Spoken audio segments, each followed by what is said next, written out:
Hello viewers, welcome back to my lecture on electromagnetic theory for undergraduate students. This is the second lecture in the sequence. In the first lecture, we have completed the Coulomb's law of electrostatics and also defined the electric field, and also we calculated electric field due to discrete charges and continuous charge distributions, just like electric field due to a rod, finite and infinite, electric field due to a ring, electric field due to a disc. These examples we have solved in the lecture 1. Now we'll continue the topic. In this lecture 2, we will discuss mainly on the electric flux and the Gauss law. First of all, we define the electric flux and calculation of electric flux for uniform and non-uniform cases. Then straight away we'll go to the Gauss law and its applications. This is the brief of this lecture. So let us see the contents of this lecture. The contents of this lectures I will show you.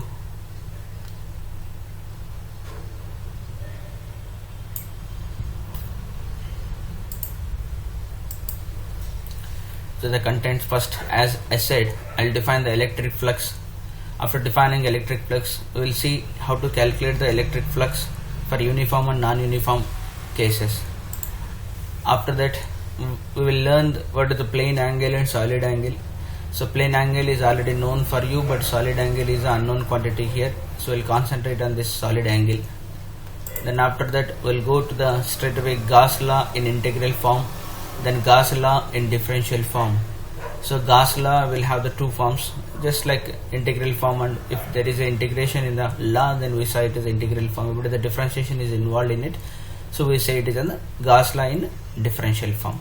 So later on we'll move to the Gauss law derivation. We'll derive the Gauss law, even though it is one of the fundamental law, we'll derive with the help of the Coulomb's law. Assuming Coulomb's law is true, then we'll derive it.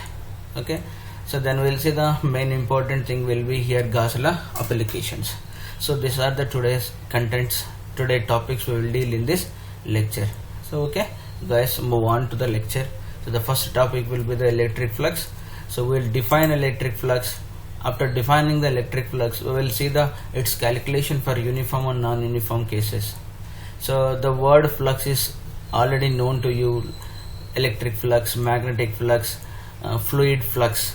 And fluid flux means maybe liquid flux, maybe aerodynamics, air flux, current flux. If the current is going, we'll define current flux. So flux means with something which is penetrating a given area. So flux in the sense light is penetrating a given area. Just like it, electric flux means electric field is penetrating a given surface. So it is defined as how many lines are crossing, or how many lines are falling, how many lines are penetrating a given surface. If you see the here what I have written, it is very clear to you. I have written the number of electric field lines that penetrates a given surface is called electric flux. So what we have seen here, the number of electric field lines. So how many lines are penetrating the given surface. So in the last class we have seen the calculation of electric field and electric lines of force. So if a positive charge is kept at a place, then how many field lines will be emerging from it? So obviously uncountable number of field lines will be going here. So flux in the sense it is directly proportional to the field lines. More will be the field lines and more will be the flux, like that. So it is not like that you count the number. The number is directly proportional to the flux, or flux is directly proportional to the number. So the number of electric lines that penetrates a given surface is called the electric flux. So now you consider any surface. So if you consider any surface, then you will going to know. See here, I am considering a case. I have taken a surface will be in the form of rectangle here. So here I have taken the surface will be in the form of rectangle. You should observe here. In the form of rectangle I have taken here. This is the surface I have taken. This surface Now see the electric field lines will be here. Electric field lines will be straight lines here. What is the meaning of straight lines? Electric fields, the electric field lines will be straight lines here. The straight lines in the sense they are the uniform case. That means we are dealing with the uniform case. See, electric field will be uniform here. Their magnitude and direction will be fixed.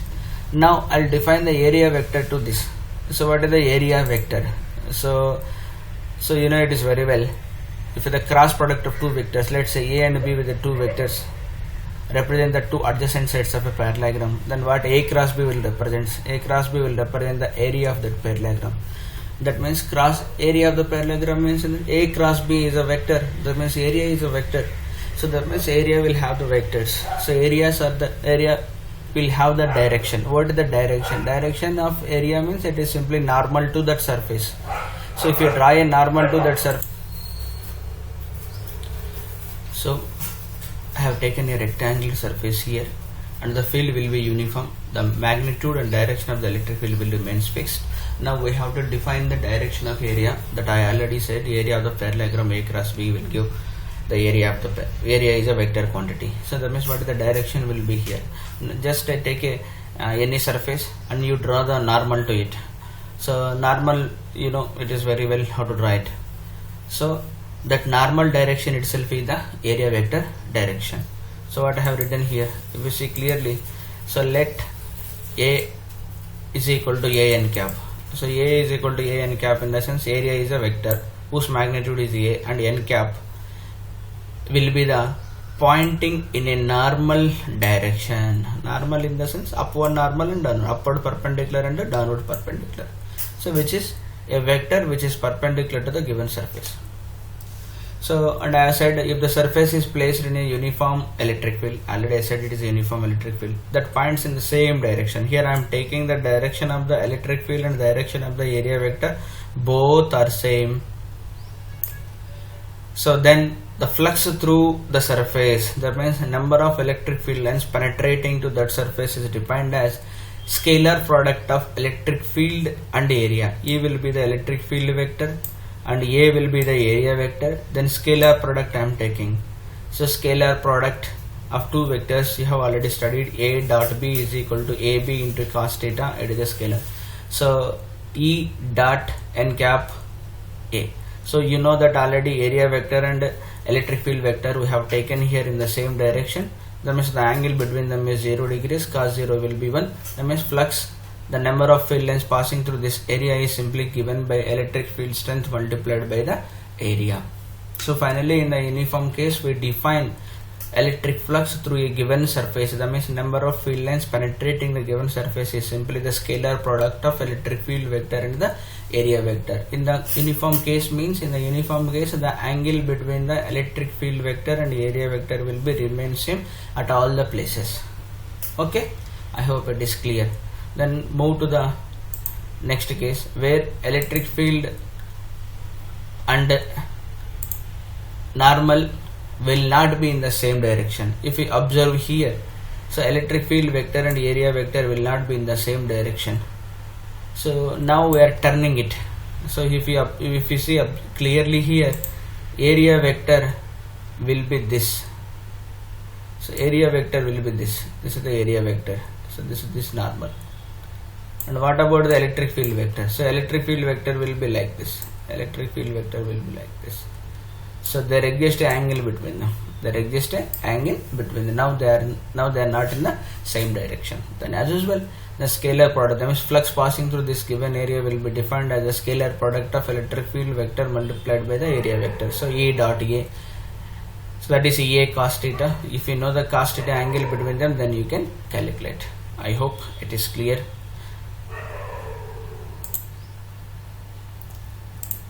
Now we'll move to the non-uniform case. So just now we learned how to calculate the uniform case. Let us go to the non-uniform case.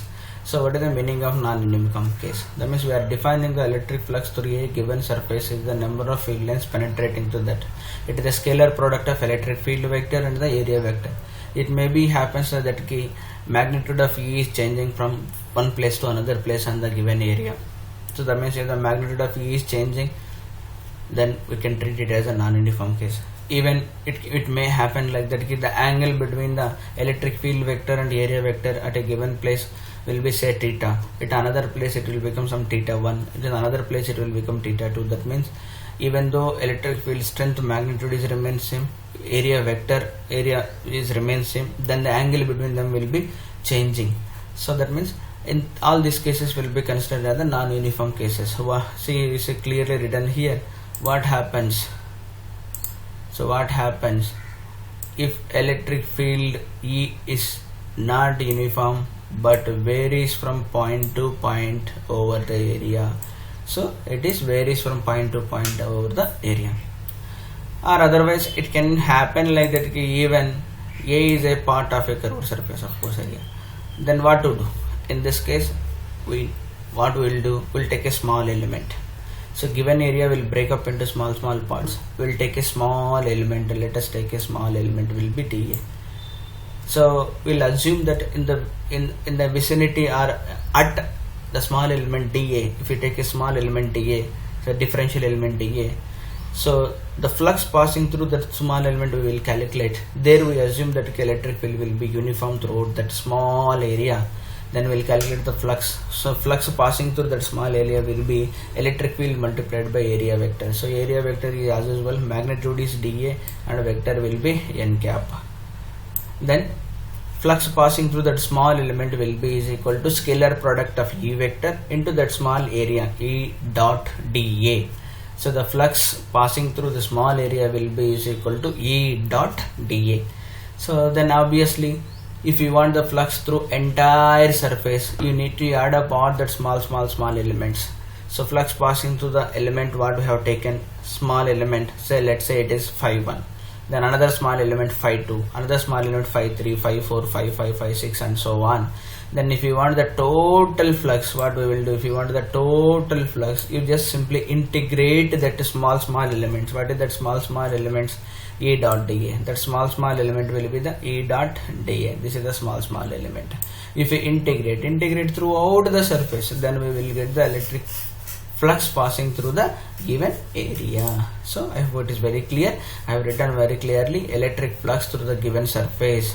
So electric flux through the given surface will be E dot dA. E is the vector, electric field vector. dA will be the small element area we have taken. That one will be the elemental area. So vector element of the surface area. We need to take the scalar product of this. So E dot dA can be written as E into area vector into angle between them. E is the magnitude of electric field vector. dA is the elemental area. Cos phi will be the cosine angle between the area vector and the electric field vector, or otherwise we can take it as a component of E perpendicular to the surface. The one which is perpendicular to the surface we will take. So remember, whenever there is a non-uniform case, we use this formula to calculate it. Okay, so let us move to the next. So that's what the electric field makes an angle. Here is the electric field vector will be in this direction, then area vector will be in this direction. The angle between them, I have taken a small element, mainly this is the small element I have taken. So this is the entire area. So in this entire area what we have taken, a small element will be taken here. So with flux passing through the small element we have calculated, then integrated. Okay, so small element we have taken, this is a small element, through that we have calculated, through that it is will be the scalar product of electric field with the small area, then integrate through the entire surface. That means adding up. Addition means summation is the integration. So we are entire surface, small, all the elements dA1, dA2, dA3, all the elements. That means we need to carry out the surface integral. Integral must be eliminated entire surface in the question, whatever they have asked. So entire surface we need to consider. So what I have written here, so in general the value of the flux will depend on both field pattern and on the given surface. That means it depends upon the E pattern. E pattern means whether it is uniform or non-uniform. So whether it is magnitude only changing or only direction is changing, or both magnitude as well as direction is changing, and of course area is with a uniform area or otherwise a non-uniform area. Okay guys, so note one point will be here. So what is the flux will be positive and negative. So note that definition for the normal vector. So note that with the definition for the normal vector, so we have defined the normal vector upward and downward. Upward normal, the electric flux is positive. When it will be positive? It will be positive if electric field lines are leaving the surface. If the electric field lines are leaving the surface, then we define it will be the positive. Let's say here a positive charge inside a box. So we have kept a positive charge in a box. So in this case what happens, all the electric field lines will emerge from it, so will diverge from this. So what is happening here, leaving the surface, then we take it as a positive. So we take it that the flux will be positive, flux is leaving. Now consider the same box with the negative charge is placed in it. So the same negative charge is placed in it. What will happen, then the nature of electric field lines for a negative charge, they are converging type. So that means we say here the flux will be entering, that means field lines are entering the surface, and we'll take it will be the negative flux. Okay, I hope clear what is the positive flux and what is the negative flux.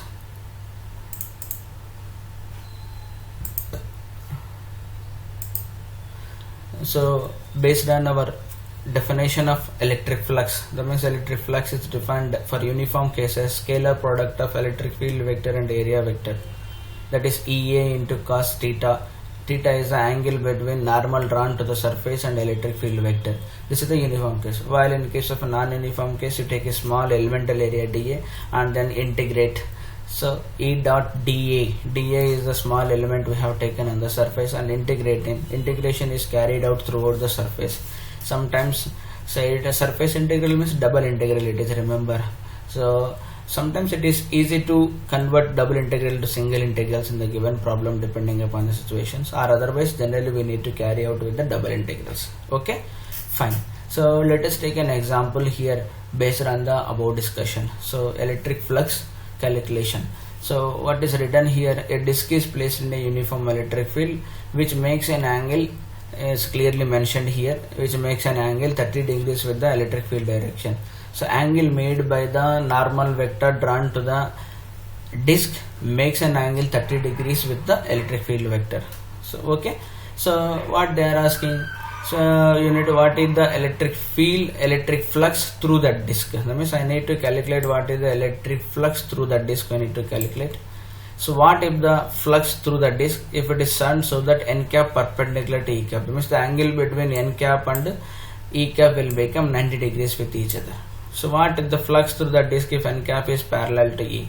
So it is very clear to you in the given condition. In the problem A, they have mentioned the angle is 30 degrees. In the second case, what if the through the disk, if it is turned so that n and E are perpendicular, n and E are perpendicular means the angle becomes 90. In the C problem, what is the flux through the disk if n cap is parallel to E? So if n cap is parallel to E means the angle between them will be 0 degrees. It is very simple problem to solve. It is a uniform case also. Clearly observe here, electric fields will be uniform and their magnitude is also constant. The magnitude will be 2 into 10 power cube Newton per coulomb, and the disk means it is a fixed. The area of the disk will be pi r square, that is very well known to you. Uniform area, uniform field, that means uniform case. Nothing is varying here. By simply you evaluate this flux will be scalar product of electric field vector and the area vector. So it is simply, so identify and set up. So what is they have asked and how we will set up the problem. So they have asked the flux calculations and we set up the law. The formula related to the flux will be E dot A, that is EA into cos phi. Okay, so next execute. Execute means you substitute all the formulas, substitute all the values in the formula. Area of the disk will be A pi r square, that is R is given and substituted, pi value we know. Then in the first case, angle between them will be 30 degrees. It is mentioned in the problem. You take it will be the 30 degrees. Just substitute in the formula, you will get the answer. In the second case, they have mentioned that the angle between E and it will become E and N will be perpendicular. Perpendicular in the sense, what is the meaning of perpendicular here? It is the angle will be 90 degrees. In the second case, they are parallel. Parallel in the sense the angle between them will be 0 degrees. You just substitute and you will get the answer. Okay. So let us take the another example. So in the another example, what is an imaginary cubical surface of side L is in a region of uniform electric field. So in a certain region uniform electric field, that is clearly mentioned, it is a field will be uniform field, uniform electric field. So your cubical surface of side length L is placed, that is also uniform. Find electric flux through each face of the cube and the total flux through the cube when it is oriented. First case, with two of its faces perpendicular to E. So that means two faces will be perpendicular to electric field lines, two of perpendicular to E. In the second case, the cube is oriented by an angle theta about the vertical axis. So about the vertical axis we are rotating it by an angle theta. So these are two cases. The two cases diagrams will be shown here. So here, so this is the face N1. So N1 will be the normal drawn to that surface, N2 will be the normal drawn to that surface, this surface, N3 will be the this surface, N4 will be the this, N5 and 6. You know that cube will have the 6 faces.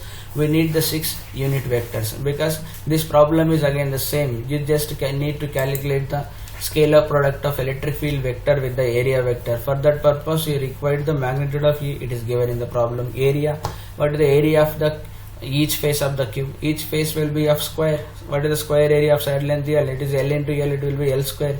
You know the magnitude. E is already given, then it is L square. Area is already given. What is the only required will be the angle between the normal drawn to that surface and the E vector. So you see what is angle between E vector and the N vector, then you calculate it. It is simply here magnitudes are not changing, the only the orientations are changing here. So set up the problem, then figure, see what is N1 to N6. So we easily calculate angle between N1 and E. Here it is angle between N1 and E will be is equal to 180 degrees, and the angle between E and N2 is 0 degrees. You just go through the diagram, will come to know. So this is the N1. N1 will be in this direction. So if the N1 will be in this direction, then where is the direction of the electric field? So N1 will be in this direction, but electric field will be in this direction. So what is the angle between them? 180 degrees. So now come to N2. M2 will be in this direction, and even electric field is also same direction. The angle between them will be the 0 degrees. So for this face it will be 180 degrees. For this face it will be 0 degrees. For remaining all the faces it will be 90 degrees. As simple as it will be 90 degrees. So that means the angle between E and each of other 4 unit vectors will be 90 degrees. So for one it will be of 180 degrees, and other one will be it is of 0 degrees. So area vector we know L square. Then you substitute in the formula, so you will get the answer. So okay, I just substituted flux passing through 1, flux passing to the 2. So one is of 180 case and 0. In the rest of the cases will be 90, cos 90 will be 0. The total flux will be just add up. So the total flux again will come to 0. One is contribution, one is leaving, another one is entering. And as usually leaving and entering, in the sense it will be 0 contribution. So the next case will be, what is happening in the next case? The field E is directed into the faces 1 and 3. So the fluxes through them are negative, and E is directed out of the faces 2 and 4. So the flux through are positive. So now again we need to see here what is the positive flux and what is the negative flux. So what is asked in the problem will be, in the problem they have given that the cube is turned by an angle theta about vertical axis. That means some angle it is rotated. So earlier N1 will be in this direction. Now N1 will be, it is turned with respect to previous by an angle theta. So if it is turned by an angle theta, then what will happen? This side will be, so earlier the angle between is 90, now it will become 90 minus theta. So okay, so earlier this N4 and electric field lines are making 90 degrees. Now the cube is rotated by an angle theta. You just rotate the cube. Once you rotate the cube, the angle between N1 and E, earlier it will be of 180 degrees. Now it will not be the 180 degrees, it will become 180 minus theta because we have rotated. And earlier N4 and E vector makes 90 degrees, now it will become 90 minus theta. So then there are no changes, will be the N5 and N6. So N5 and N6 will be automatically perpendicular to each other. So okay, so based on that we have written here, see the N1 angle will become 180 minus theta. So N2 will become So it is angle with the N2. Where is N2 will be? This is the N2. So this is the N2. Earlier it will be in this direction. Now we have rotated by an angle theta. So this is the N2 and this is the N2 here. So this angle will be the theta. So this is direct. So then what I have will be here. So then what I have will be E A cos theta. E area vector will be L square. Then what about for the third one? If it goes to the third one, so N1 is over, N2 is over, N3. So then N3 is also turned up. So N3 also turned up cos 90 plus theta. N4 is also turned up. And I said N5 and N6 there is no changes. It will be having zero contributions. Okay, you just visualize, you can understand easily. You take any cube and initially the electric field direction matches with the electric field lines are passing through two faces. Now it is turned by some angle theta, then everything you can calculate easily. So okay, so you can conclude from this two. What we have concluded, we come to the same conclusion. There is zero net flux of uniform field through closed surface that contains no charge. So you observe in the both the cases we are getting the flux is zero. So why the flux is getting zero here? The flux is zero because whatever be the amount of electric field lines entering here, the same amount of electric field lines are leaving. If 10 lines are entering here, the same 10 lines are emerging.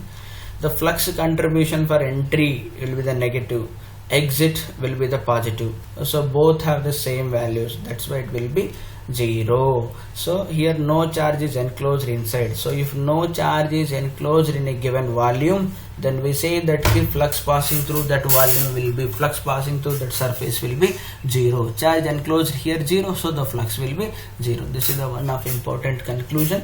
Later on it will be useful for us. So let us take the another example. What is this another example will be here?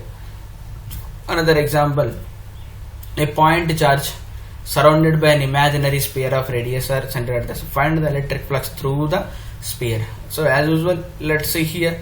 So a point charge is placed at the center of the sphere. This is the center of the sphere. I am placing a charge. The positive charge is placed. So we know that for a positive charge, the field lines will be emerging like this. The field lines will be emerging like this.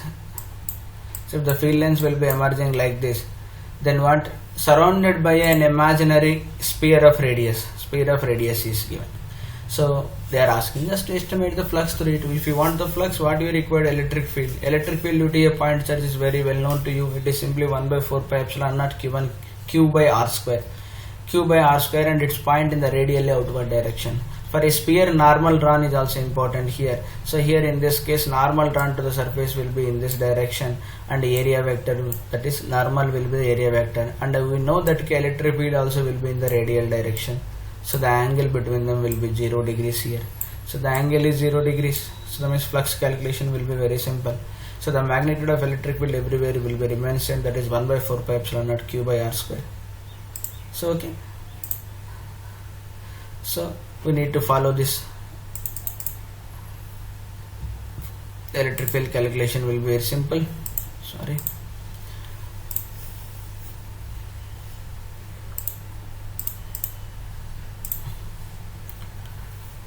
So electric field flux here, very simple. Electric field will be equal to q by 4 pi epsilon naught r square. What is the area of the sphere? You know, area of the sphere will be equal to spherical surface will have the areas will be 4 pi r square. You substitute here 4 pi will cancel, r square will cancel, answer will be q by epsilon naught. So one of the important conclusions what we will learn here is the radius cancel out of the result. So that means here the answer is independent of the radius. Whether you take a small sphere or big sphere, the flux passing through it will be remain same. So it is independent of the size of the sphere of radius 1 centimeter, 2 centimeter, 10 centimeters, and so indeed the flux passing through any surface enclosing a single point charge is independent of the shape or size of the surface.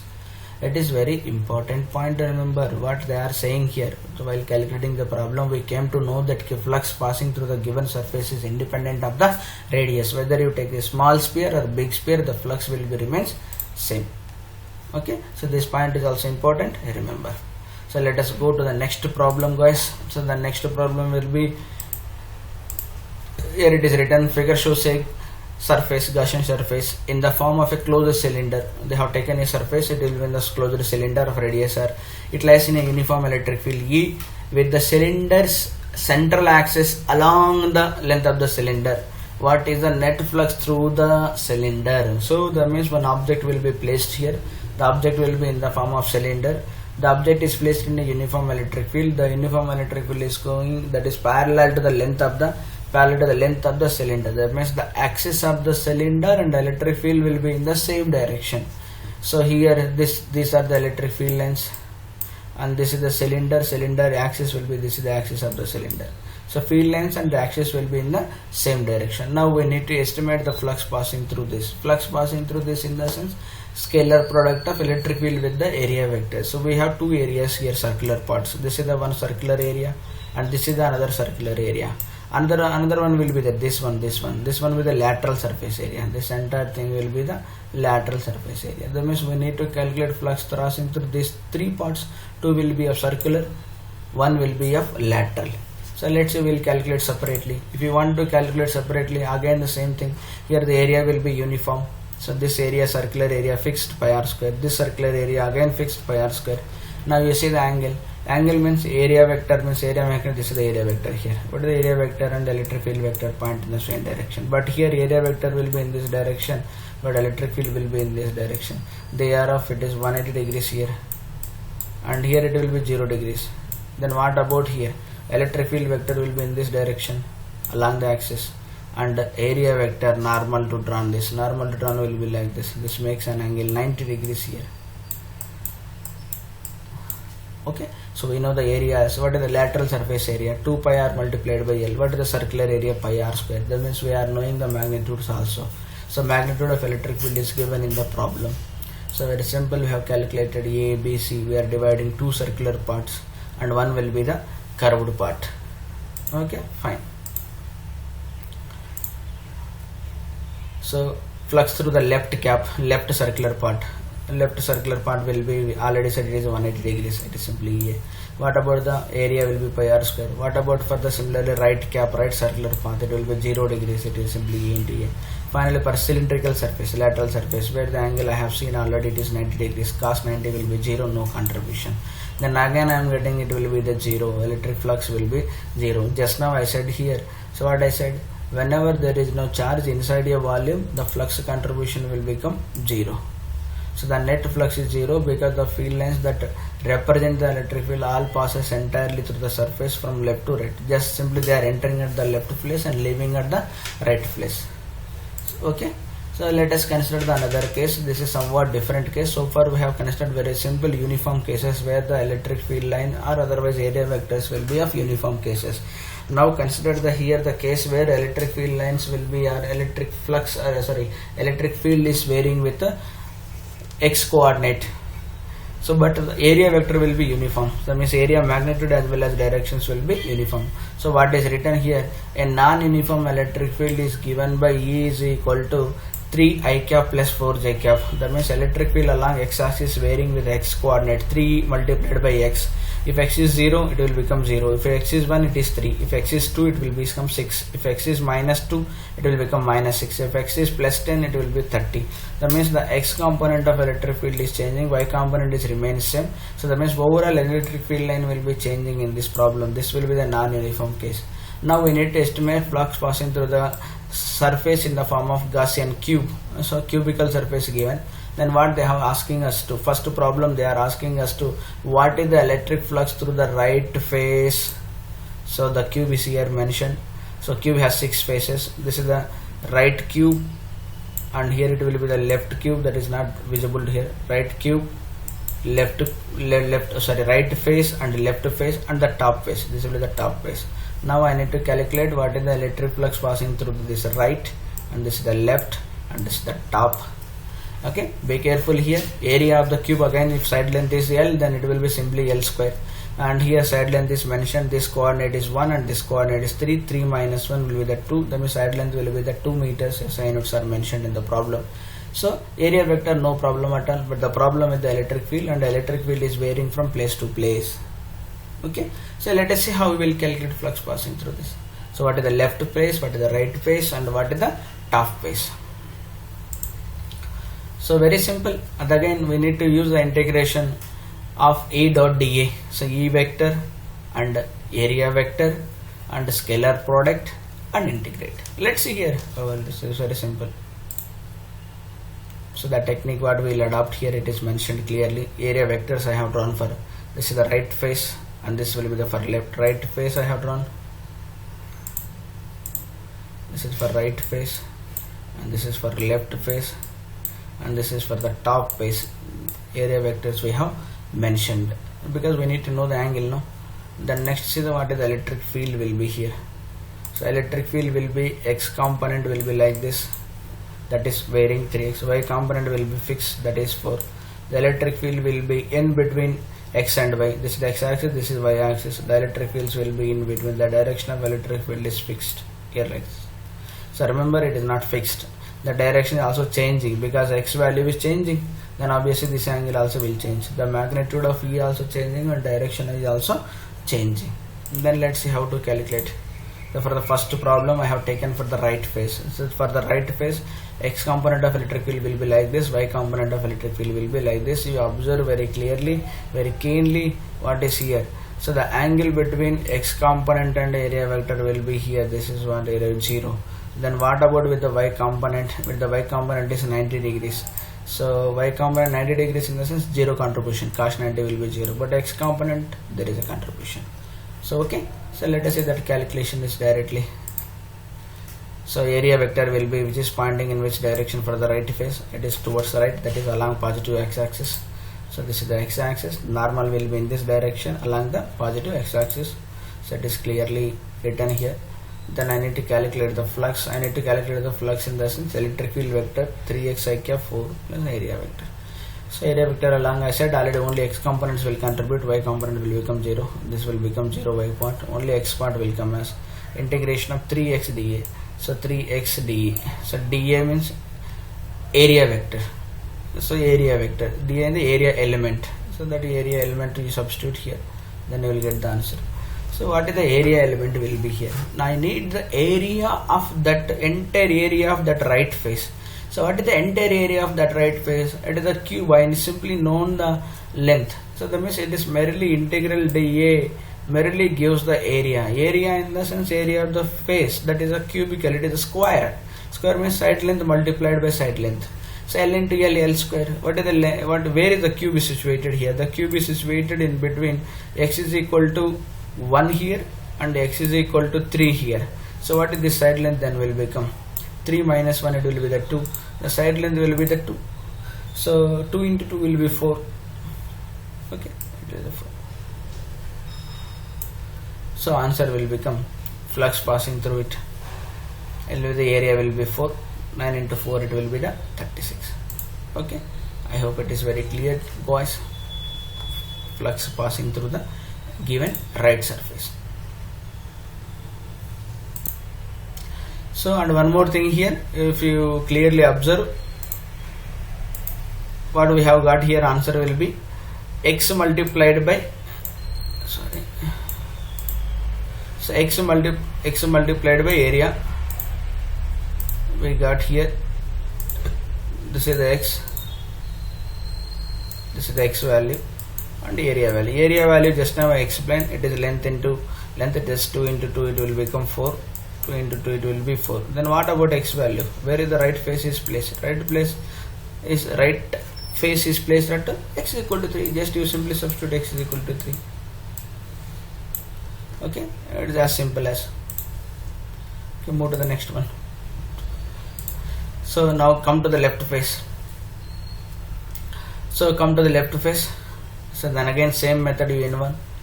Here x component of electric field will makes an angle of 180 degrees here with the area vector. This is the 180 degrees. What about area vector and y component? This is again 90 degrees. Cos 90 will be 0. There is no contribution again. Now only this x component is contributing. So, okay. Fine. What is the difference between the previous problem and this problem? It is everything is remains and only the angle will be changing. So that means the two things will be changed here. The element area dA points in the negative direction, that is dA will be minus. Then on the left face, of course, x is equal to 1.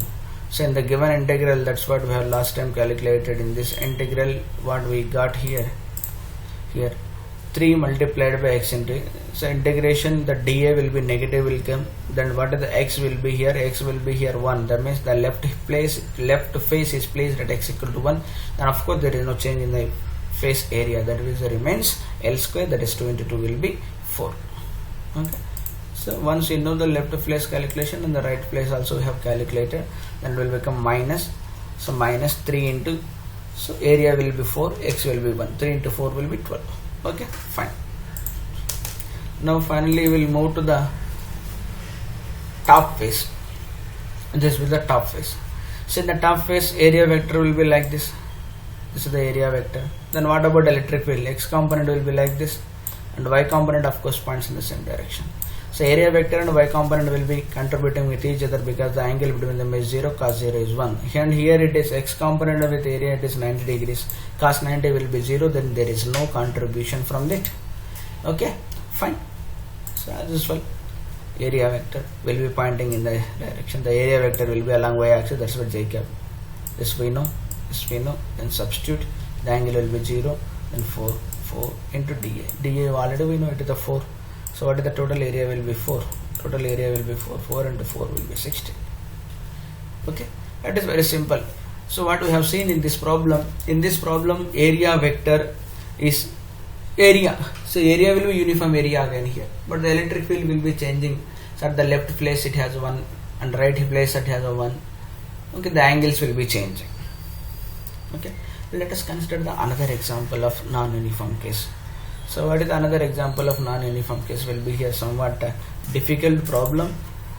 So compute the electric flux through a square surface of edges 2L due to a positive charge plus Q located at a perpendicular distance L from the center of the square as shown in the figure.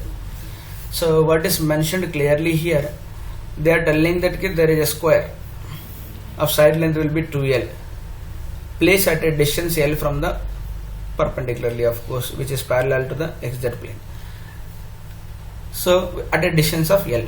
So the figure itself is the self-explanatory. Now I need to calculate the flux passing through this given square due to a point charge. Then again, just like previous problem, it is also here the flux passing through it will electric field vector we required and area vector is required. So now small element you take in the small element, then calculate the electric field at that particular point. Electric field due to point charge is very simple for us. It is 1 by 4 pi epsilon naught q by r square.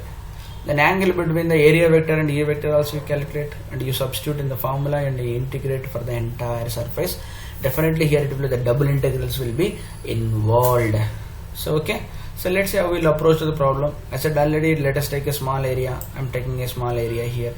So what is the small area? This area will be parallel to x and z plane. This is the xz plane.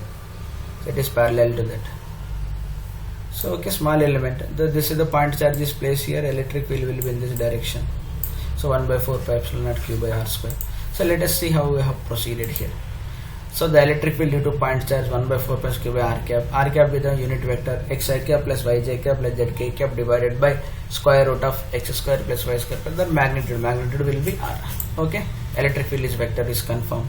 Then what about on the surface? On the given surface, whatever they have given, so on that surface what we need to substitute? So y is equal to L. So because the surface is perpendicular to y axis and it is placed at a distance of y is equal to L and it is parallel to the xz plane.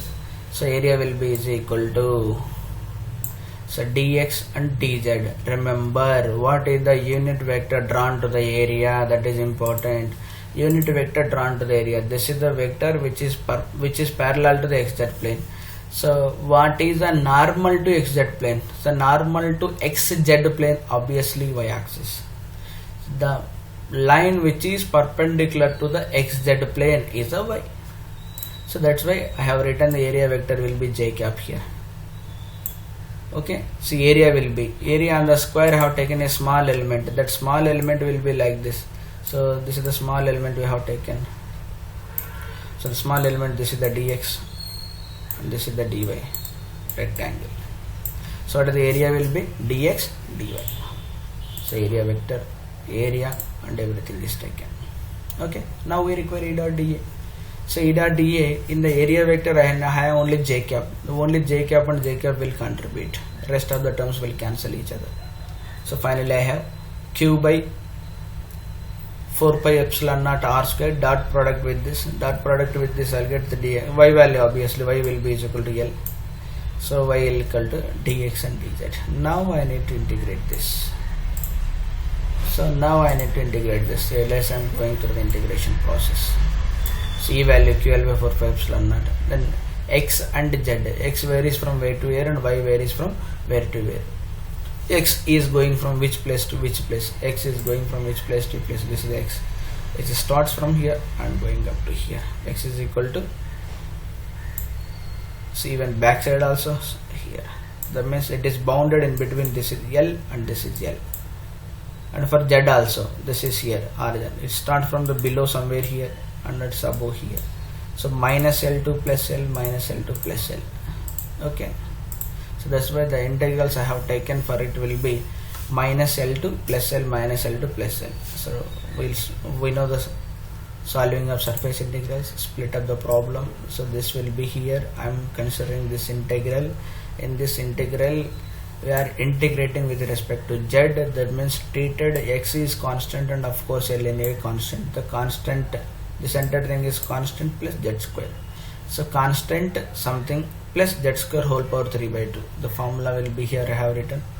So the answer will come as this variable divided by constant square, then something like this. So with this variable will be the z, that constant will be the x square plus L square, constant will be the x square plus L square whole square, of course clear. Then x square plus L square whole power 3 by 2. It is 1 by 2, 1 by 2. Now substitute the lower limit and the upper limit here. Then I am substituting the lower limit and upper limit. So once I substitute the lower limit and upper limit, I will get this. So now you remember here, then L is a constant will come out. Then again this will be the integration with respect to x. Integration with respect to x. It will be in the form of x square plus some constant square. Then again x square plus some other constant. That is integration of x square by a square and x square by b square whole power 1 by 2. Okay, whole power 1 by 2. Then answer will be this much, 1 by a into b square minus a square whole power 1 by 2 tan inverse of. Then I substituted here. Then I got the answer will be flux passing through the given surface will be q by 6 epsilon naught. Okay. So in this problem, the important thing why we are facing this much difficulty here, electric field will be changing from one point to another point in the given surface. This is the given square they have given. Field value here it is different, here it is different, here it is different, here it is different, here it is different, here it is different. Electric field magnitude is also changing, direction also changing. That is in the flux E A cos theta. A is fixed of course. Small element you are taking, let's say small element I am taking here. The elements are fixed. Then what is happening here? E magnitude of E, that is 1 by 4 pi epsilon q by r square, r is changing and also angle between them is changing. That's why we are facing little bit difficulty in this problem. But of course this problem can be solved with the help of Gauss law. But this is the general formula, this is the general techniques to solve the problems related to the flux. Take another example, and also this is also a little bit difficult problem. This is also just like above, little bit difficult problem. What is mentioned in the problem, a point charge q is placed on the axis of a disc of radius r. So they have taken a disc. So they have taken a disc. So look at the disc here. They have taken a disc. I think this is the disc, and this will be the axis of the disc. A point charge q is placed on the axis, q is placed on this axis, and asking find flux through the disc. That means how many field lines are passing through this. Number of field lines passing through this they are asking. It is cone shaped. It will come as cone shaped like this. How many field lines are passing?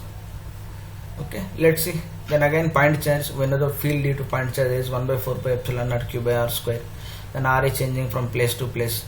Now here what we will do, in the previous problem it had the square and we have taken the elements will be in the square form, and here the small elements will take in the form of rings. Take a ring, so we'll take the rings. So we'll take the rings 1, ring 2, ring 3, ring 4, ring 5, ring 6, and then calculate the flux passing through that ring. Okay, let's see. So how to calculate here? So solution is again the same manner. It is scalar product of with integral because non-uniform.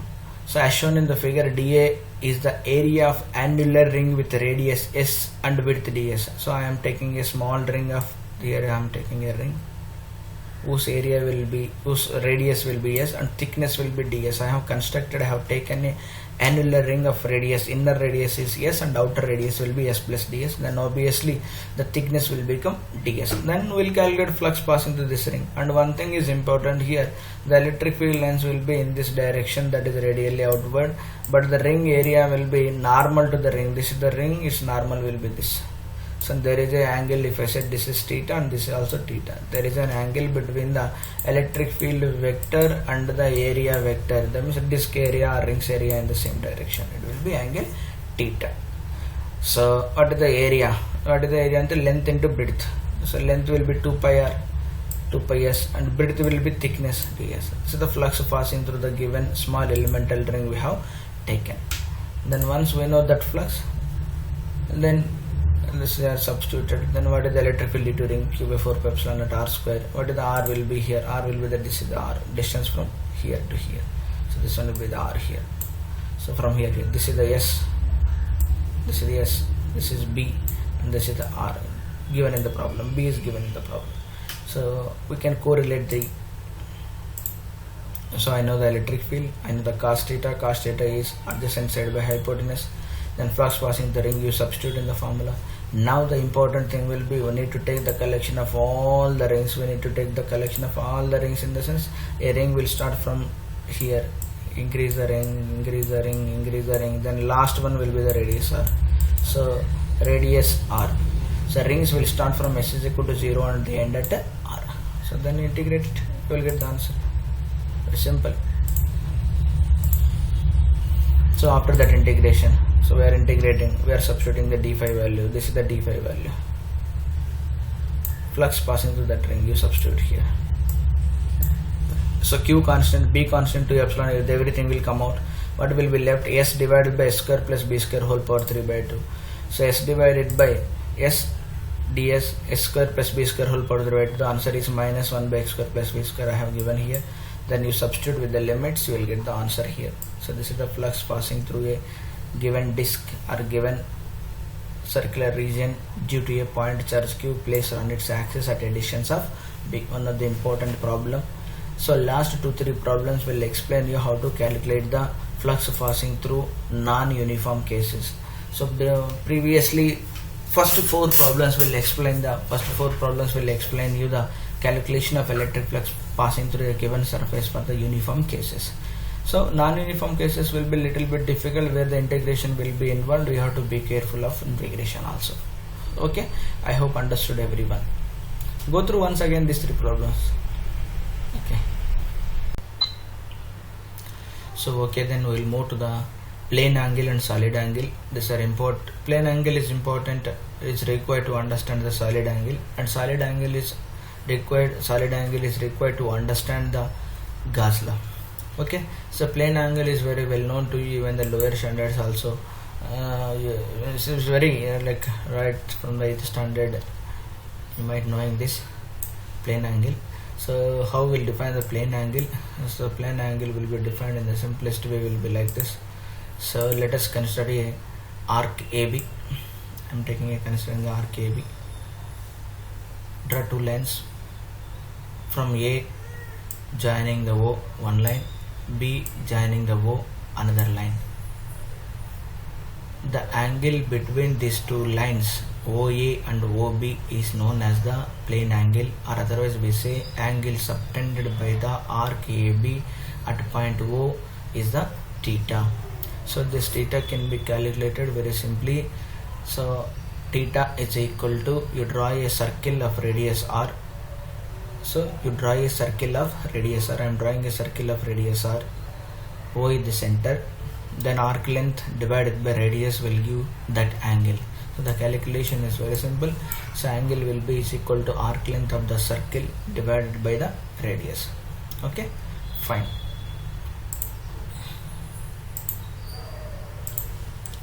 So then as usual I have taken consider a small length. Let's say this is the delta L I have taken here. This is the delta L. I need to calculate what is the angle subtended by this line at point O. So you draw a line R, then delta theta will be equal to delta L by R. So this is true when it will become the arc. So when it will become the arc, when this is too small. When it is too small, then arc will become a line or line will become a arc. That means for a small cases we can think of like that ki arc is same as that of a straight line. Then the angle will become 90. Then we can calculate. So now what happens if the same case? So if the line is not perpendicular to the r vector, r line, that means radius line which join from point O to point R. So in that case we can take, let's say this is making with the normal and angle alpha. So alpha is the angle made with the normal or perpendicular. So that means here I have written alpha with the perpendicular. Then that case you resolve into two components. This is delta area, this is delta L. So one is of cos alpha, another one is of sin alpha. The one which is important for us will be which is perpendicular to it. So that means cos alpha will become perpendicular to R. So delta L cos alpha will be perpendicular to R. Then the ratio I will get the angle theta. So one the case is R is directly R is directly perpendicular. Another case will be tilted by an angle alpha. In both the cases I can calculate the angle. Okay. Now what is the story here? The important story will start here. A complete circle subtends an angle theta equal to 2 pi at the center. So obviously theta is equal to L by R. 2 pi R divided by R. R cancel. Total circumference will be 2 pi R. By R cancel, it will be 2 pi. In fact, any closed curve subtends an angle 2 pi at any of the internal points. So let's say I am taking a circle. Let's say this is the internal point. What is the angle it will subtend? I need to see. So for that purpose, let us first consider that it will be in this form. And this is the point. What is the meaning of angle? This is the angle. Now increase further. Now I will increase like this. Where is the point will be? Here is the point. This is the angle. This angle is increased. Now increase the more. Where is the point will be? This is the angle. This angle is even increased. Now make it more close. Now make it more close like this. Where is the point? Point will be here. What is this angle will be now? If it is closest, then what is this will become? 360. That's why any closure curve subtends an angle 2 pi at any of the internal points. Okay, I hope it is clear. That is very important for us. Next, what about for how much is the angle subtended by any closed plane external point? Let's say curve I am taking this. External point will be O. Now draw a line here. This is the angle theta. Now take the curve will be more close. Now draw lines from this. This is the angle. Now we draw more close to the angle. You observe this angle is theta, say this is decreased.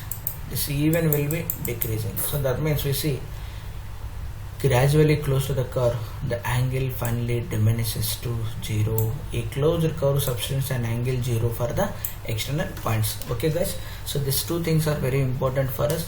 So the angle subtended by any closed loop for interior points will be 2 pi, for exterior points will be 0. So okay, so based on this we will understand what is actually exactly the solid angle. So solid angle will be the generalization of plane angle. Now instead of a line I will take a surface. Here I am taking a surface. This will be the surface. Now you draw lines which join to the point O. So this is the line 1, line 2, line 3, line 4, line 5. It looks like a cone. So joining all these things. So this angle formed, this is known as the plane angle. We say that this surface will subtended a plane, subtended a solid angle at a point O. Okay, so that's what to consider. We start with the surface and all those things. Then how we'll measure? How to measure? Just like plane angle we have measured, we have drawn a circle of radius r. Here what we will do? You draw a sphere of radius r. So with the O in the center. So in the center. Then it is defined as solid angle. There we have defined arc length divided by radius. Here it is surface area of the sphere divided by r square. So surface area, measure the surface area of the sphere divided by radius of the sphere square, s by r square. So and the above surface area, that is length square dimension. In the below r square, again length square dimension. So we say that solid angle is a dimensionless quantity, and important thing will be it is independent of the radius of the sphere drawn, of course. So in the plane angle also, what is the angle? Is it depends upon the radius, how much big is the circle and how much small is the circle. It is independent. Angle is any. Angle is it not depend upon the. So let's say for example angle you talk. So these are the rays. Let's say this is the circle of radius r, and this is the circle of radius bigger circle. This is the small bigger circle, but this angle is remains same, no? Just like that, it is independent of the sphere of radius r1, r2, r3, any radius, it will be the remains same. This is independent of the radius drawn. Okay, so finally solid angle simply area of the sphere divided by radius square. So more elaborately we'll go through it. So then what is the story if I take this is the small area ds, and I draw a line from O to that center point, that is the radial line I call it as. This solid angle obviously it will be area divided by r square. Now what happens if this area and this r vector, that means normals are not in the same direction, the normal drawn to it and radial will be in the same direction here. What is the case if they are not in the same direction? So this is the case where not they are in the same direction. That means here it will be the radial line and this will be the normal to it. This is the normal to the surface, which makes an angle alpha. Then that time remember always I required only the perpendicular component. This one is required perpendicular. Resolve it, that is cos alpha. Just like delta L cos alpha in case of plane angle. By r square will give the definition of, will give the calculation, will give the formula for calculation of the solid angle. Okay, I hope it is very clear. And what about the solid angle? A complete sphere, solid angle subtended by a complete sphere for interior points are at the center. So obviously total area will be 4 pi r square divided by r square, it will be 4 pi. A sphere will subtend an angle 4 pi at the center. So not only a sphere at the center, any closed surface subtend the same angle. So any closed surface will subtend the same angle for interior points. If I take an interior point, any surface, closed surface will subtend an angle 4 pi, just like any loop will subtend an angle, plane angle 2 pi for interior points and exterior point 0. In the similar manner, any closed surface for internal points it will subtend a solid angle of 4 pi, for for external points, for outside points it will subtend a solid angle of 0. So that means if the point is outside the closed surface, solid angle will be 0. If the point is inside the closed surface, it will be 4 pi. Okay, I hope it is clear, guys. So then we will see the this understanding of solid angle is important to understand the Gauss law and to apply the Gauss law in many situations. So most of the cases, even without knowing this also we can solve the problems, but anyway for the convenient purpose, for easiness, I have given some formulas for the solid angles. So this is the situation how to calculate the solid angle. So a cone is something and not directly uplifted cone, some tilted cone, then solid angle will be calculated like this. Then what about for the situation will be like this, a cone will be there, radius will be r, and the angle will be, apex angle will be 2 theta. This is the apex angle 2 theta, then semi apex angle will be theta. In that case solid angle will be 2 pi into 1 minus cos theta. Solid cone or spherical cap, all these formulas are given. For pyramid will be, that is 4 sided. Let's say 4 sided is a rectangle you consider. So rectangle with apex angles will be A and B. And then in that case solid angle will be like this. So instead of apex angles, if the side lengths are given, let's say side length of the rectangles are given, then we can calculate. These are the formulas. So okay, how to calculate the solid angle.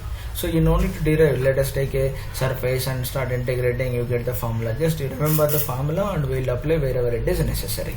So okay, these are the formulas for the different objects, different surfaces. So if it is an n-sided polygon, so a pyramid, a solid angle of a right n-gonal pyramid, then this is the direct formula. You remember this. Then what about for tetrahedron? For the tetrahedron, it is also again this is the formula. So remember what is theta A, theta B, theta C, and all those things. I have constructed the tetrahedron here. So then what is the practical use of this solid angle and where it comes actually? The solid angle will comes in many places. I have written here. So most in physics, in most of the scattering experiments, what Rutherford scattering.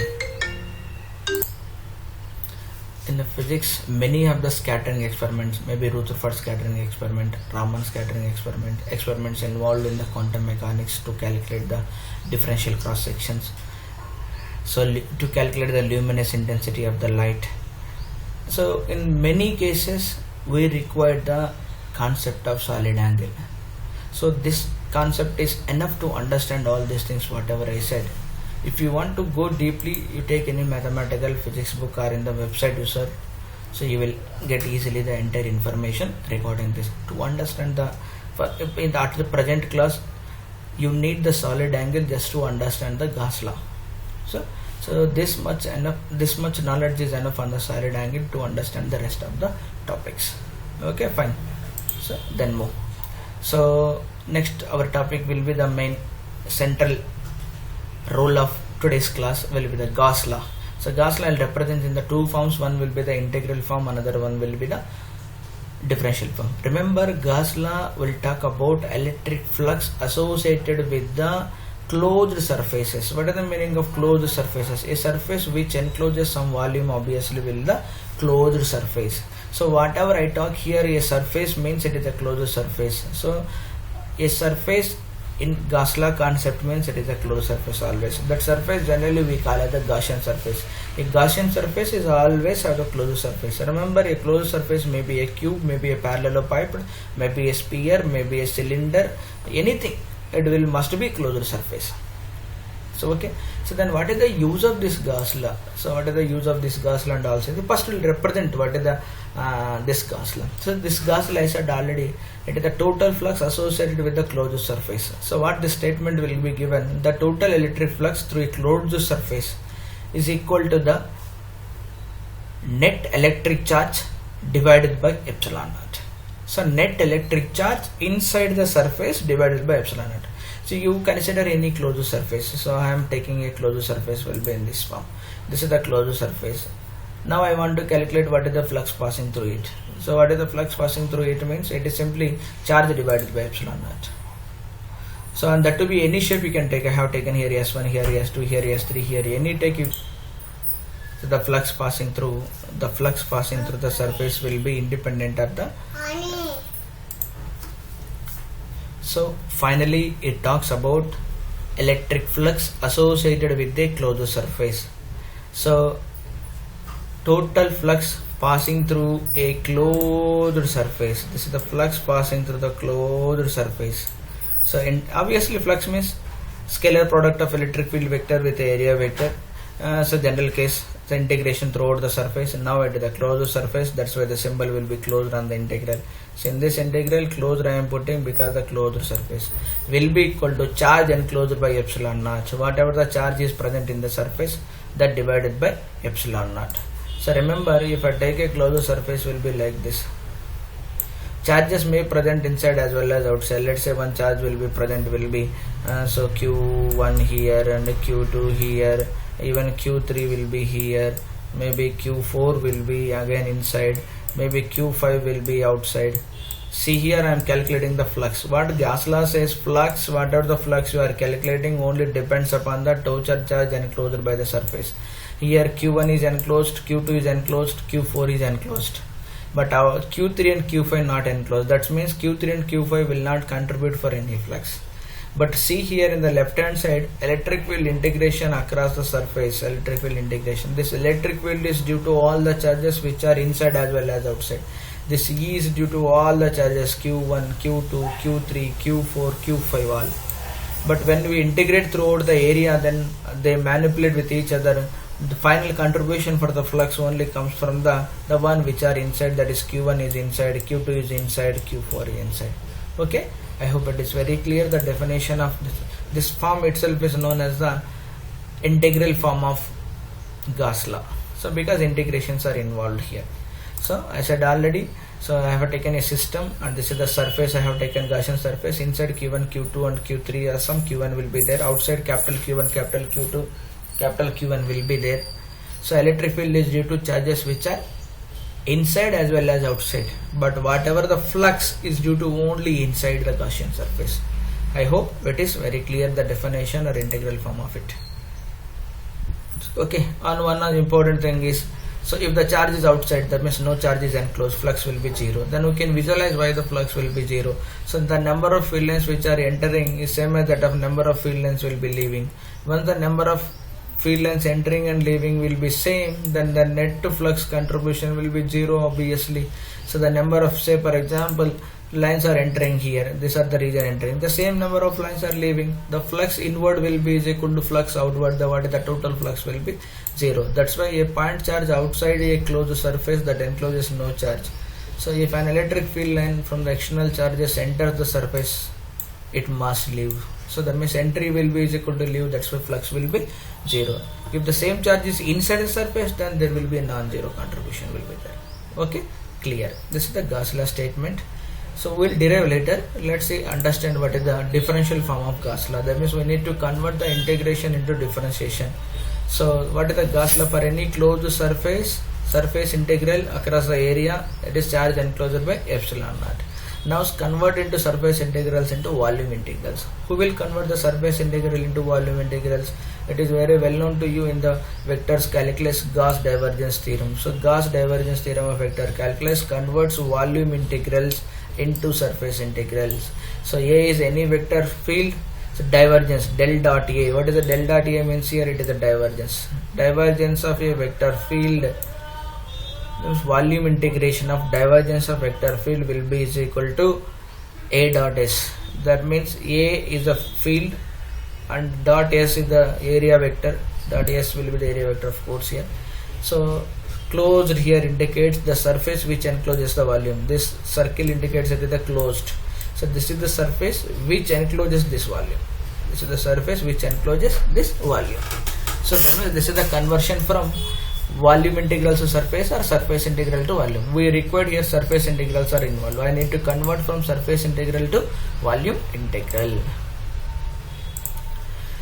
So obviously that is the surface integral to volume integral. So it will become del dot E. So that means divergence of E across the volume. This means surface we are converting into volume, divergence of E. Then one more important charge is written. I need to write charge per unit volume, that is charge density. Charge density, how will define the charge density? Charge per unit volume. So rho will define as charge per unit volume. So rho will be is equal to charge per unit volume. So charge upon volume. Charge upon volume. So rho will be is equal to dq upon dv. Now we require dq, send this rho dv, then integrate the entire volume, then I'll get the how much the charge is enclosed. So I know in the integral, this side I am converting into volume integral and this side also I am converting into volume integral in the Gauss law in integral form. So I converted Gauss law in. So once I converted, then what do? You substitute. So here it is surface integral is involved. That surface integral I converted into volume integral, and here it charge is involved, charge enclosed by the volume. Then I have converted into volume integral. So this is valid for any volume. This is true for any case. So that means you just remove the volume integrals here. So del dot E will become simply rho. So del dot E is equal to rho. So rho by epsilon naught of course. So delta by epsilon naught. So here must be written epsilon naught by epsilon naught. Okay. Delta rho by epsilon naught. Rho by. So divergence of electric field will be is equal to rho by epsilon naught. So this is known as the differential form of. So sometimes if they are asking rho and they provided E, by applying this formula divergence of E we can calculate the rho. So wherever we need the charge density from the electric field we can calculate the differential form. Suppose integral form, suppose if we want to calculate E from the charge distribution, there we apply the integral forms. Both have the usefulness depending upon the situation. Both are useful. So now let us move to the derivation of the Gauss law. So remember one thing, guys, Gauss law is the one of the fundamental law. Whether it is wrong or right will be carried forward by experiments. It is not like that we can derive it from something else. A fundamental law cannot be derived from some another law. It is own existence. It is like whether it is true or whether it is right or wrong will be confirmed by the experiments. So anyway, so anyway, what we are doing here, we are assuming Gauss, we are assuming Coulomb's law will be like Coulomb's law will be true and Coulomb's law will be again one of the fundamental. It is somewhat like Coulomb's law is one of the fundamental law, even Gauss law is also one of the fundamental law. So we are simply deriving Gauss law from Coulomb's law here. Vice versa also, you can derive Coulomb's law from Gauss law or Gauss law from Coulomb's law. Okay, fine. So remember here, what is the Gauss law? Flux through a closed surface will be is equal to charge enclosed by epsilon naught. So we need to consider a closed surface. And the situations will be three situations you take. One will be charges inside the closed surface. We need to prove that flux will be is equal to Q by epsilon naught. If the charges are outside, we need to prove that flux will be zero. If the charges are present inside as well as outside, then we need to say that key contribution only comes from the inside charges and outside charges will not be there. So that means Gauss law proof will come of 3 parts will be here.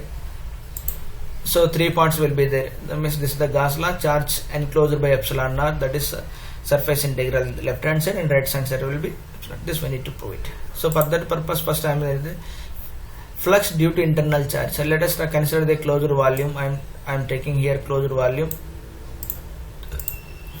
So here in this closed volume, it's the closed volume I have taken. Charge is present only inside. Once charge is present only inside, then it is easy. Calculation of flux will be is equal to 1 by 4 pi epsilon naught Q by R square into area element. So into the area element, then flux will be Q by 4 pi epsilon naught into Q by 4 pi epsilon naught R square ds. So remember, you know this very well, ds divided by R square term. What is ds divided by R square term? This is the solid angle. Okay, already I said this point is inside the given volume. Once the point is inside the given volume, what is the solid angle it will subtend? It will subtend a solid angle of 4 pi. So solid angle subtended by this will be 4 pi. That means total flux will be Q by 4 pi epsilon naught multiplied by solid angle. For interior points it will be 4 by 4 pi will be cancelled. The answer will be Q by epsilon naught. If the charge is present inside, this contribution will be there. That's why it is Q. What about if the flux due to external charge in the same procedure? Then in this case the solid angle. The solid angle will be for outside points will be 0. That's why I said solid angle concept is required. So solid angle will be 0 here. So 0 means the flux will be 0. There is no contribution of the net flux due to the charges which are present outside the given Gaussian surface. Now what about some charges will be inside and some charges will be outside? In the same manner, you take the electric field will be like this, E1 plus E2 plus E3 and so on. Then calculate the E dot ds. In this E dot ds, the integrals which are inside will be contributing for the solid angles non-zero, that is 4 pi will come, which are outside they will come as 0. Okay, so I have written the same thing. E dot ds we have calculated. That ds flux electric field due to K only, inside one and outside one. So inside one will contribute Q1 by epsilon naught, Q2 by epsilon naught, Q3, but outside ones will be 0. It's simply combination of 1 and 2. So that means this proves the Gauss law. Okay. Now we'll move to the important concepts of, that is important applications, not concepts. Concept is Gauss law. What are the important applications of Gauss law? So the Gauss law can be used to calculate the electric fields. So this Gauss law topic, thus the Gauss law, whatever we have discussed so far, it will be really useful first of all to calculate the electric fields, but with the conditions. What are the conditions? If symmetry exists, if in the given problem symmetry is there, then it is easy to calculate. Symmetry in the sense maybe spherical symmetry, cylindrical symmetry, line symmetry. If symmetry is there, then this law will be useful to calculate the electric field. If symmetry is not present, of course this is again difficult. And also to understand the properties of conductors, this Gauss law is very important for us. Thus, the properties of conductors will not study here. The properties of conductors will study in the another topic, capacitors. Okay, so let's see what are the steps involved to understand and all this. First of all, let's see symmetry. Symmetry in the sense maybe cylindrical symmetry, planar symmetry, or spherical symmetry. So best example for cylindrical symmetry, let us take an infinite rod. The infinite rod will be of cylindrical symmetry. Let us take infinite plane, it will be the planar symmetry. Spheres will be the spherical symmetry. So in that cases, we'll take the Gaussian surface will be in the form of rod is there, cylindrical symmetry is there. You take the Gaussian surface will be in the form of cylinder. So infinite plane will be there, it is a planar. You take the Gaussian surface will be in the form of pillbox. A pillbox is again a type of cylinder whose length will be 0. So a thickness of the cylinder will become 0. The length of the cylinder will become 0. That is known as the general pillbox. I'll show you. Then sphere, of course, it is very well known to you, sphere. Then how to solve the problems and how to apply, what are the steps involved here. The steps to apply, the steps involved here. First step, you identify the symmetry. Then done, whether it is cylindrical or spherical or it is a plane symmetry. Then next, you choose the Gaussian surface accordingly. Then next, divide the space into differential regions. So there means small elements we take. So calculate the charge, small elements you take and calculate the how much charge will be included here, because in the right hand side of the Coulomb's right hand side of the Gauss law we have charge enclosed by epsilon naught, so we need the charge enclosed. So then left hand side will be flux is there, and then you know the electric field nature, then electric field nature you know, then area elements you know, then you integrate, you will get the flux. So left hand side we are calculating the flux and right hand side we are calculating the charge enclosed. From this we can calculate the electric fields. Okay, you just know, at least to apply here, to calculate the flux and to do so, you need the nature of the electric field lines, whether uniform field lines or non-uniform field lines. So if you don't know the symmetry, then it is difficult to comment whether it is a uniform fields or non-uniform fields like that. Okay, that's why symmetry is important to calculate here. So by the best example I am taking here, infinitely long rod of uniform charge density. So I have taken a long rod of linearly charged density lambda, of course positively charged. Now I want to calculate the field due to this. So this already done by using the Coulomb's law. So okay, anyway, again here also will calculate the steps involved here. I said already. So what type of symmetry will be involved here? This type of symmetry will be involved here. This is the point charge. Field lines for a infinitely uniform charged rod. The symmetry axis of the rod and the cylinder are perpendicular to the plane of base. So it will be like this. This is a line of charge. Okay, Gaussian surface will be, I have taken it to the line of charge. Cylindrical symmetry will be there. The Gaussian surface I have taken at the cylinder itself. So first point will be taking the important cylindrical symmetry is there. Then what type of Gaussian surface will take? We take a coaxial cylinder as the Gaussian surface. So we'll take a cylinder again. So once we know that, then what do we need to calculate? Okay, fine. So in this problem, cylindrical symmetry exists. This is the rod. Rod is perpendicular to the plane of view. So the field lines will be like this, and we are taking the cylinder will be like this. Cylinder also we have taken in this fashion. This is the cylinder. This is the top view of the cylinder. The field lines will be like this, and the cylinder will be radial lines also will be like this. Radial lines and field lines will be in the same direction. Okay, so the actual situation will looks like this. So this is the rod, charge rod. Then I have taken a cylinder. Cylinder will be taken. Gaussian cylinder. Now we need to calculate the flux through this cylinder. So two circular ends will be there. This is one circular end, this is one circular end, where the area vector and electric field vector will be 90 degrees. I said electric field lines will be radially outward like this. So they will be making an angle 90. So here angle will be 90 and here also angle will be 90. There is no contribution of the electric flux due to circular parts, but there is a cylindrical, the curved part, there is a contribution will be there. Okay. Then what is the charge enclosed? I said lambda is given. Lambda means charge per unit length. You just multiply with the length. Charge per unit length multiplied by length. I'll get the what is the total amount of charge inside this Gaussian surface. Okay. So flux through the S1, S2 and S3. S1 circular end, S2 circular, where the angle will be 90, cos 90 will become 0. Then it will be the E3 and everywhere on this surface, of course field will be uniform. The angle between the area vector and E is also constant. E will be remain same. So E I can pull out from the integration. Then what is the left will be here area. What is the lateral surface area of the cylinder? Lateral surface area of the cylinder will be 2 pi RL. So that means in the Gauss law I got the left hand side part will be E into 2 pi RL. And always remember, when case of cylindrical symmetry, left hand side will come E dot ds will come as E into 2 pi RL. Okay, whenever there is a cylindrical symmetry in this. Now come to the right hand side. Also we already calculated what is the right hand side. Also total charge enclosed. Total charge enclosure will be the length of the Gaussian surface, that is cylinder multiplied by lambda. So Gauss law, left hand side also I got and right hand side also I got. If I substitute in the Gauss law, left hand side will be flux is equal to Q by epsilon naught, 2 pi RL, Q is lambda by L epsilon naught. So obviously LL will be cancelled. This is independent of the length of the Gaussian surface we have considered. Then finally we got answer will be lambda by 2 pi epsilon. This we already derived by applying the Coulomb's law. Okay, this is well known to us. So just in this problem there is a cylindrical symmetry, and then we applied the Gauss law and we got the electric field. That's why Gauss law is helpful. Whenever there is a symmetry, then we can easily calculate the flux. We can easily calculate the electric field lines. Let us go to the another problem of infinite plane of charge. So this also we done in the Coulomb's law by treating it as a charged ring of radius will be infinity. There also got the answer. So now infinite plane of charge will be there. Now we need to calculate the field due to this. Okay.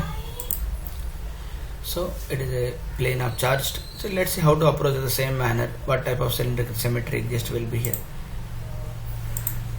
So an infinitely long, infinitely large plane symmetry will be exist here.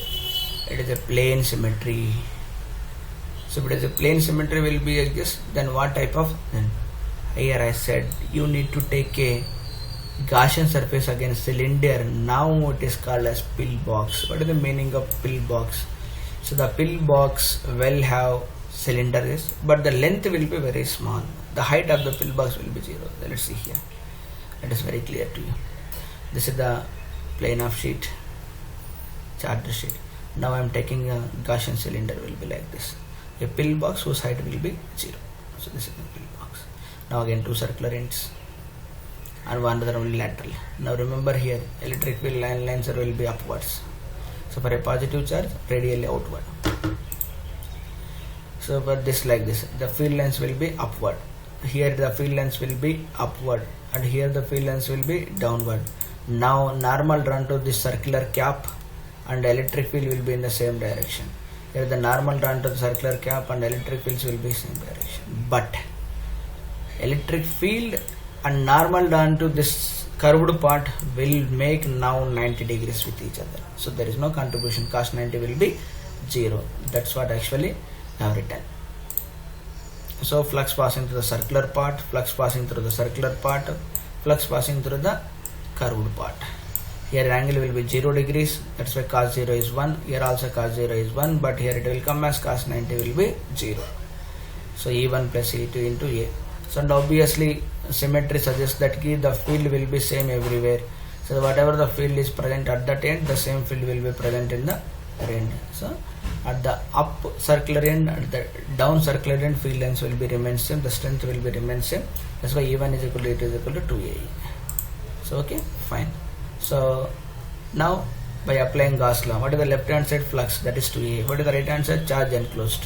So here the charge enclosed will be is equal to sheet, so it means surface charge density multiplied by area. So that means left hand side will be flux to EA, right hand side will be charge enclosed, sigma into A, charge per unit area into area. I got it. Okay, by option. So that means finally I got E is equal to sigma by 2 epsilon naught. So that is already we derived. So but I'll have Gauss law, no need of integrations, nothing will be present here. By symmetry arguments we can easily calculate the electric fields. Okay, the field will be uniform, remember here, it is independent of the distance.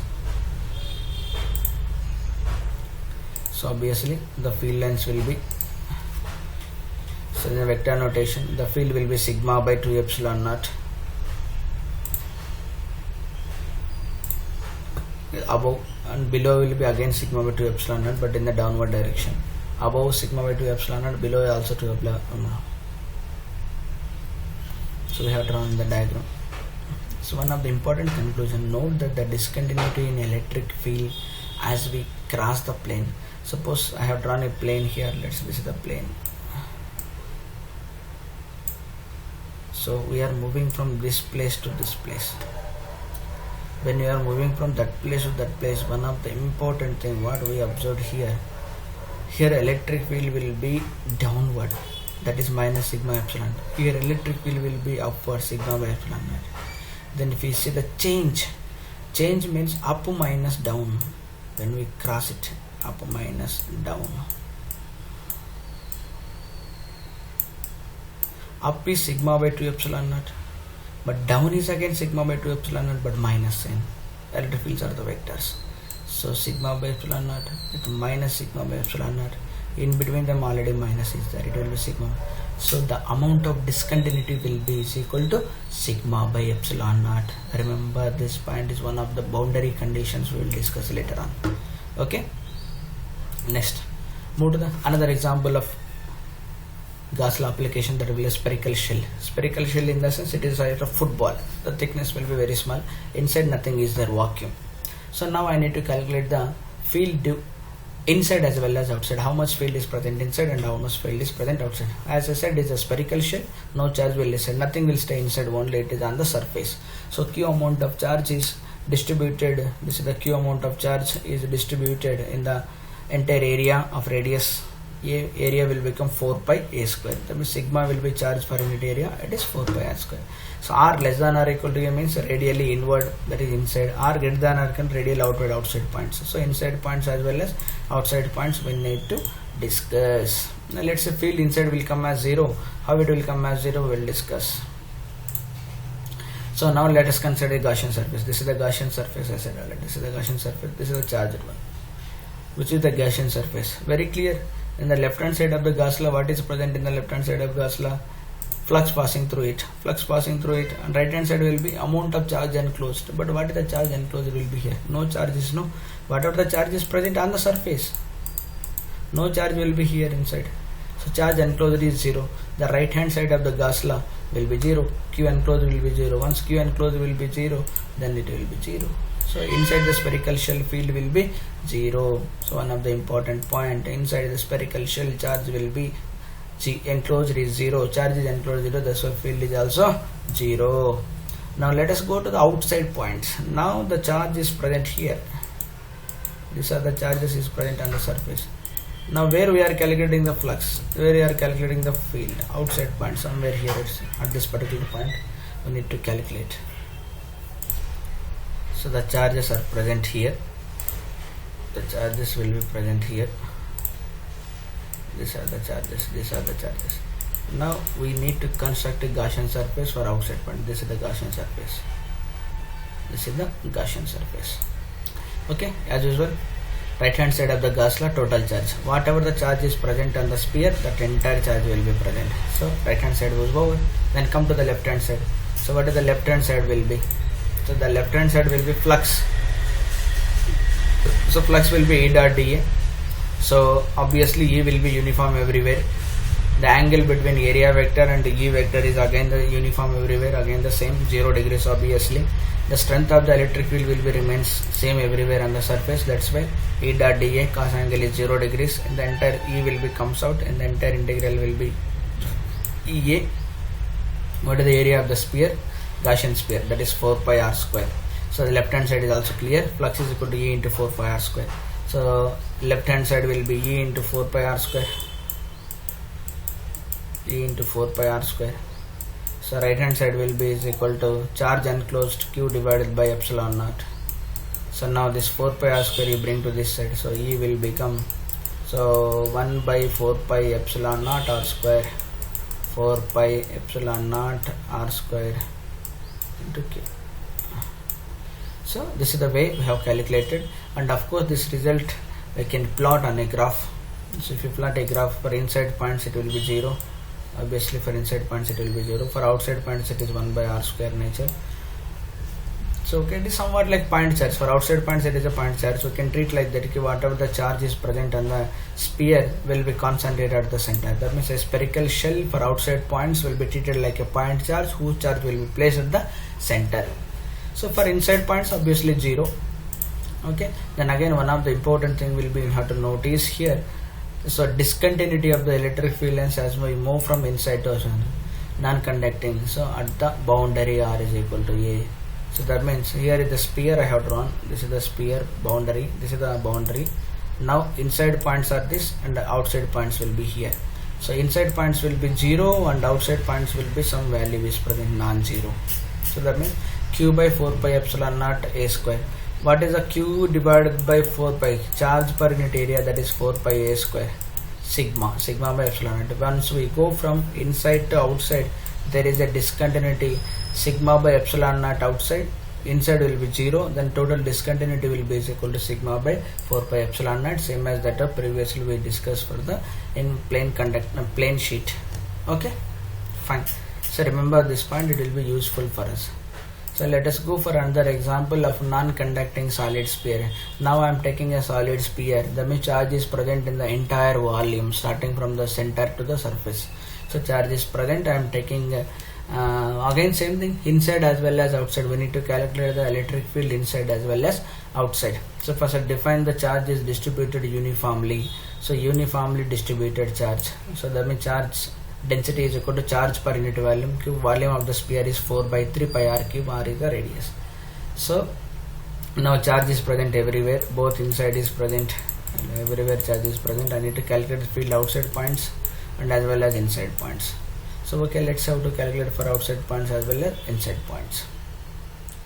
So first I am taking for the inside points. When we want to calculate inside point, let us consider the Gaussian surface will be here. This is the Gaussian surface where we want to calculate. This is the, so we need the charge which are present inside this. So how to calculate the charge which are present here? So left hand side is very simple. Integration of E dot dA, E into 4 pi r square. This is fixed. Left hand side will be into 4 pi r square for the spherical, but right hand side will be charge enclosed.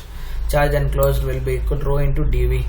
So rho is a uniform, comes out, integration with the total volume, rho into what is the volume of the Gaussian surface under consideration. This is the Gaussian surface we are taking. So what is the, again it is the form of spherical, because it is a sphere we need to take in the spherical form. So what is the volume of a sphere? It will be 4 by 3 pi r cubed. So this rho will be Q by 4 pi capital 4 by 3 pi a cube. This is r cube. So 4 by 3 pi cancel, then total charge will be. So flux is E into 4 pi r square, then total charge enclosed will be this. Now you substitute, both are in the Coulomb's law. This is the flux term, this is the total charge term. Then what I'll get, it will be rho r by 3 epsilon naught. So one of the important result to remember for the problem solving purpose. Okay, fine. Then what about for the outside points? I said already, for outside points a spherical sphere will be treated something like total charge is present at the center. So then it will be treated as a point charge. Or otherwise you can apply same as usual for outside points. You apply the Gauss law, take a sphere of radius r, and what is the total charge enclosed will come as Q, and what is the flux will be into 4 pi r square.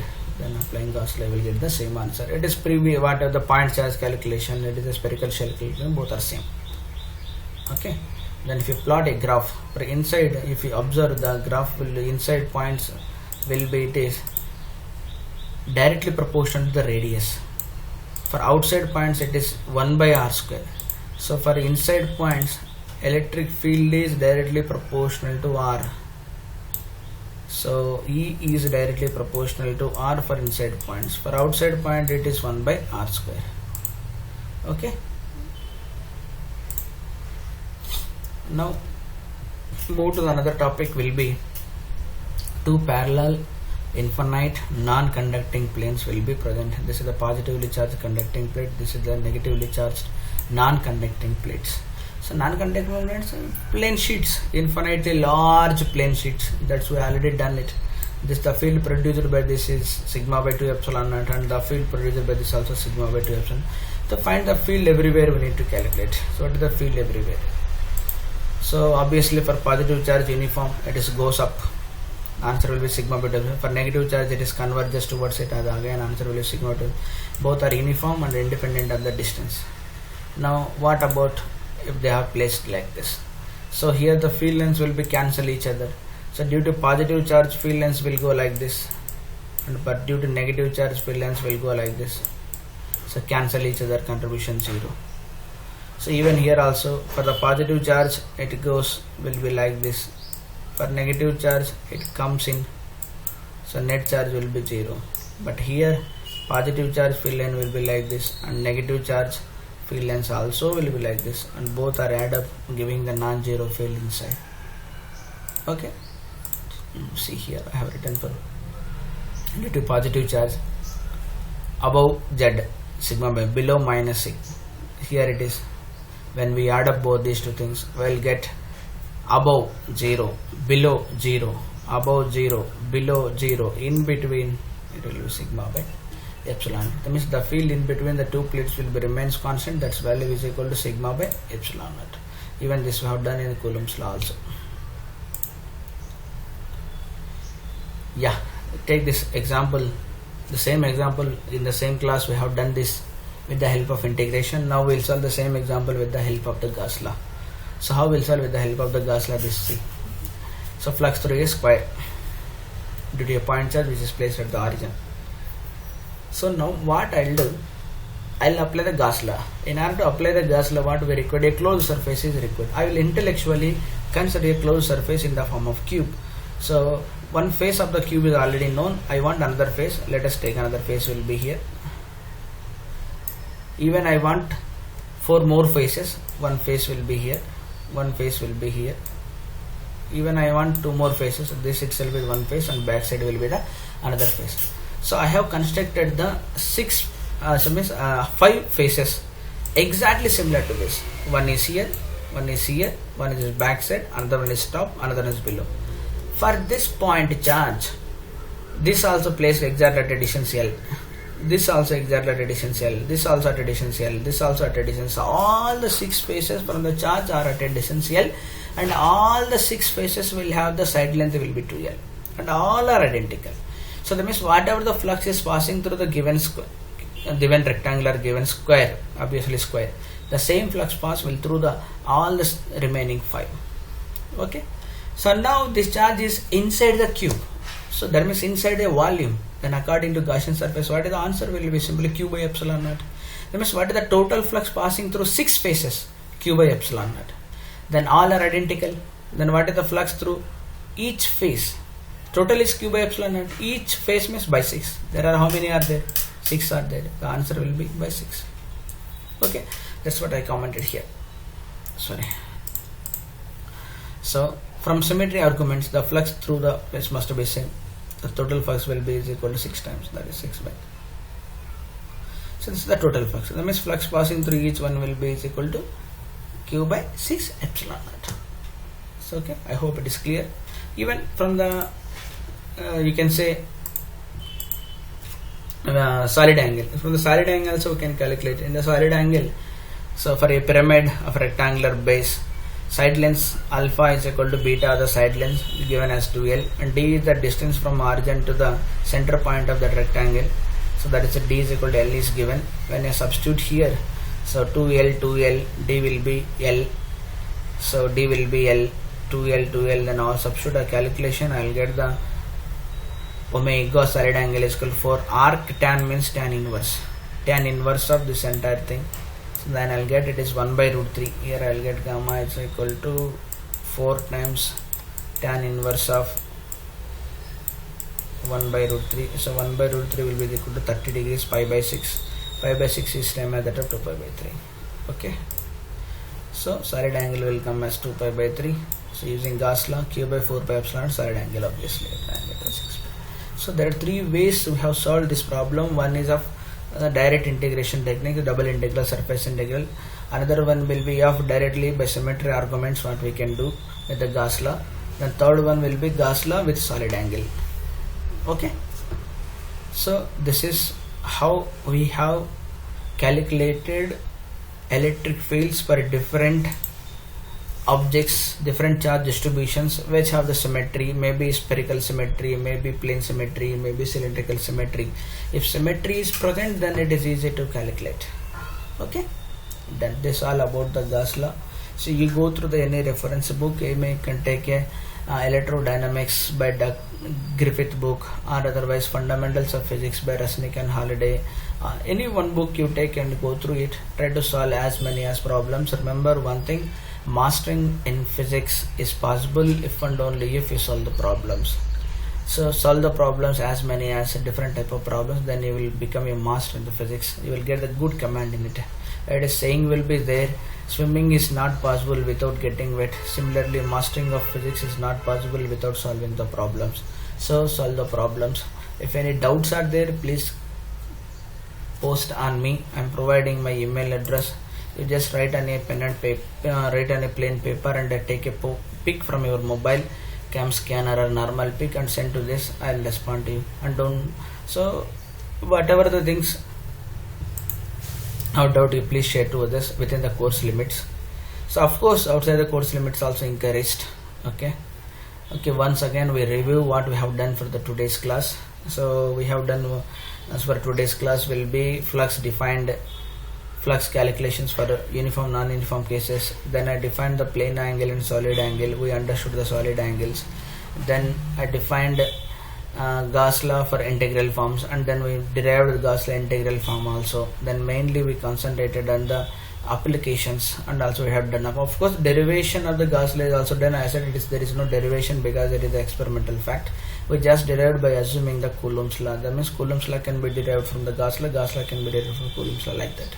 Then later on we did some problems where the Gauss law will be helpful to determine the electric fields for symmetry exists. If the symmetry of spherical exists, we can calculate. If the symmetry of cylinder exists, we can calculate. If the symmetry of plane exists, different situations we have considered and we have explained. Okay, so thank you for watching my lecture. So if any doubts you have, you please share on me. Okay, thank you. So these lectures are delivered during the pandemic situation in the world, COVID-19. So stay home and stay safe. Okay, thank you.